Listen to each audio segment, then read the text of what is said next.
Welcome to another episode of the Canon. Today I'm doing a top 10 movies of 2017 so far. So we are at the end of June, right smack dab in the middle of the month, or the year I should say.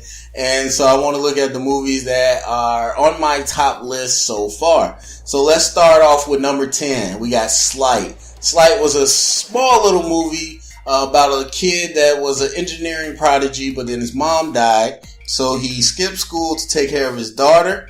Oh, it's not his daughter, his sister. He sells drugs. I don't know why I said that's so normal. But he sells drugs. He also does magic tricks, street magic to help make money. He gets in deep with the drug dealers and then he decides to kind of break away. But in order to do that, he has to use his magic to get away. So I think the movie was cool because you had a solid performance from the lead guy who was in Collateral Beauty. But also they do a twist with the magic, and I don't want to spoil it, but they do a kind of creative twist that I didn't see coming as far as how the magic is. I didn't see it coming before the movie, but when I started watching the movie, I knew what was coming. So that was the thing. It was a little too predictable. It could have been better at points, but it's a really solid movie, enjoyable movie. Fun moments that make your heart warm up. But yeah, I think overall pretty good movie that if you haven't seen, I would take time to check it out. Can't say I'm going to buy it, but I would check it out. Number 9, we got Get Out, the directorial debut by Jordan Peele. This was the social thriller that set the black community ablaze. The movie had a lot of layers to it. It was about racism, but not so much as we hate you type racism. It was more of people being so enamored with black people that they were stealing them and taking over their lives. So the other side of racism that people don't really talk about. But I think the lead guy, Little Rel, and I think Jordan Peele are all going to have big careers launched off of this movie because it really did encapture everybody. I haven't seen it again. I thought that one time was enough for me. Very strong message, but a lot of people watch it over and over again, and it's a real popular movie. So if you haven't seen it, definitely go check that out because I think it's worth everybody seeing. So at number 8, we got Split. Split was the M. Night Shyamalan movie where we got James McAvoy who plays Professor X in X-Men. He's playing a guy with split personality. He has 23 personalities going on.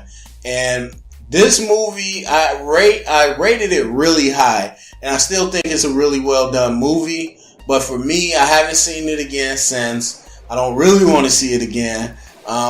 Because there's a lot of parts that are slow in that movie. And there are some things that could have been done better. But overall, the movie is all about James McAvoy and his performance. Watching him play those many people like that absolutely blows your mind. And then the twist at the end with Shyamalan, that gave it a lot of points. So between those two, that's what really pushed that movie high up for me. It's a good theater experience. You laugh. The scary parts aren't that scary, but it's a pretty well put together movie. Number 7, we got Free Fire. So Free Fire is a small movie, a movie that I love though. I really think people enjoy it. A lot of people probably didn't see it, but you should see it. So Armie Hammer is a beast in this movie. You got Brie Larson, a real good cast, but it's so funny. It all takes place in one room, and like it's a gun deal gone bad. It's in the 70s, and it's just funny. It's crazy. It's a different type of movie. And I think people will enjoy it. And I think it's super rewatchable. If you've seen that movie, I think you'll have no problem rewatching it again. So for me, definitely one of the most enjoyable movies of the year. Wasn't too much to it, so I can't say it's amazing, but it's a really strong movie that I'm definitely gonna buy and make sure it's on my shelf. So at number 6, I got Wonder Woman. Wonder Woman, Gal Gadot's solo debut in the DCU. Listen, really good movie. Not as good the second and third time. After watching it again, I realized I think this movie's a little overhyped because of the DCU, the talk of the female, blah, blah, blah, all this stuff. I think that blows it up a little bit more than it should. because when you look at the movie, it has good laughs that actually carry over a pretty decent amount.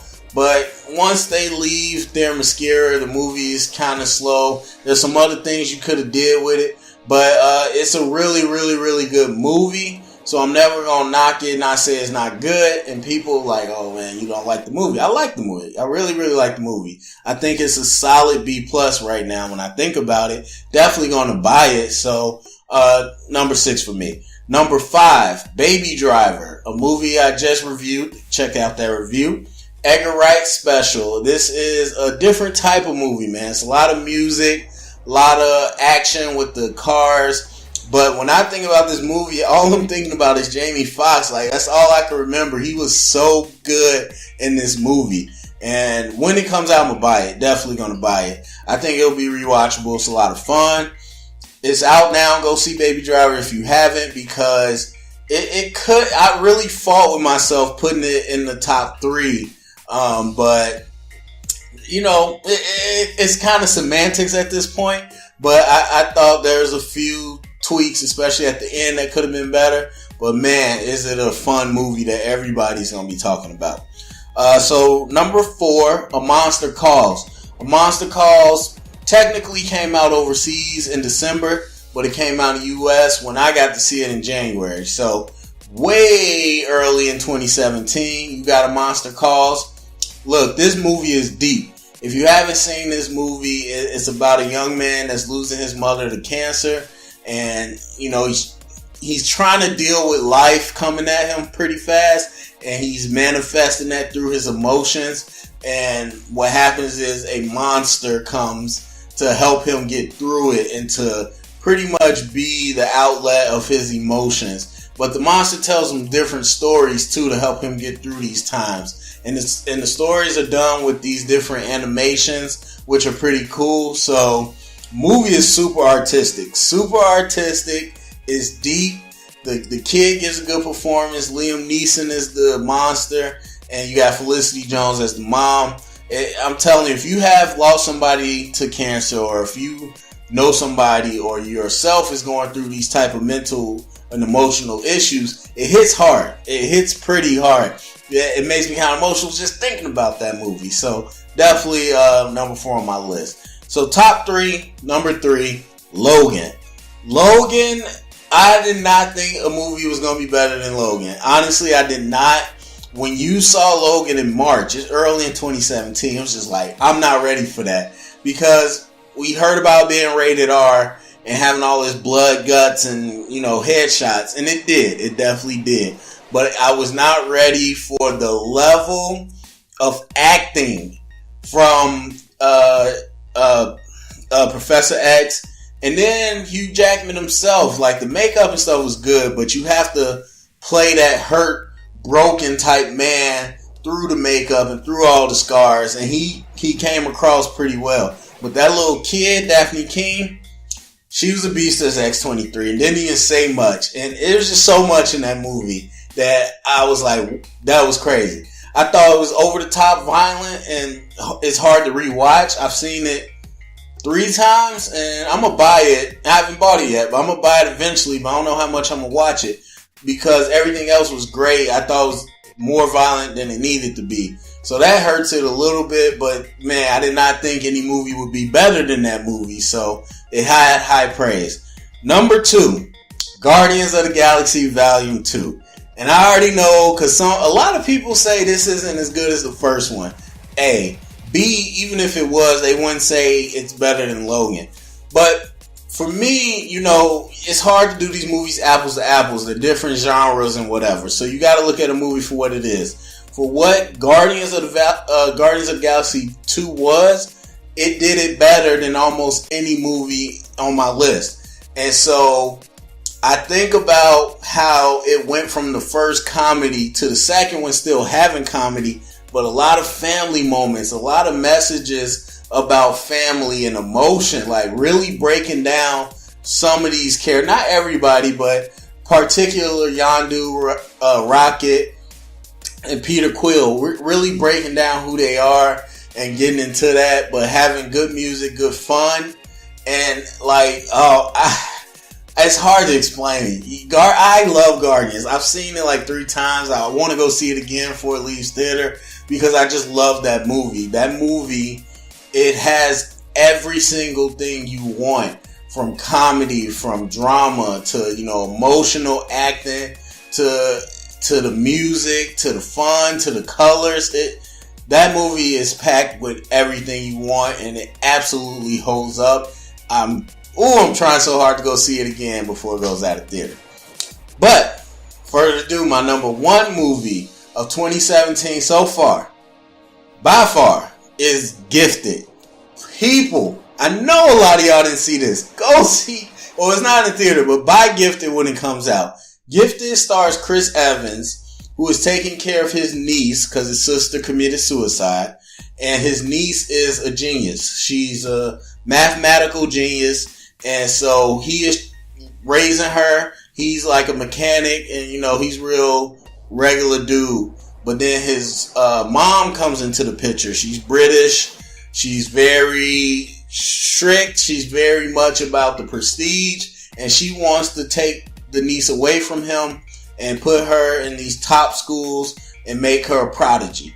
And that synopsis doesn't do it justice. I saw this movie twice, and if you watched me like a camera on me with reactions, you would not know which time you were watching, if it was the first or second. I cried real tears the exact same way both times. Like, that movie is so emotional, but it's funny too. It's not like it's so funny. That little girl is hilarious. She is the best young actress out of any of these movies so far. And she's smart, and you really think she's a genius. She hits everything. And the emotional moments between her and Chris Evans, off the charts. Anybody with a kid is going to cry.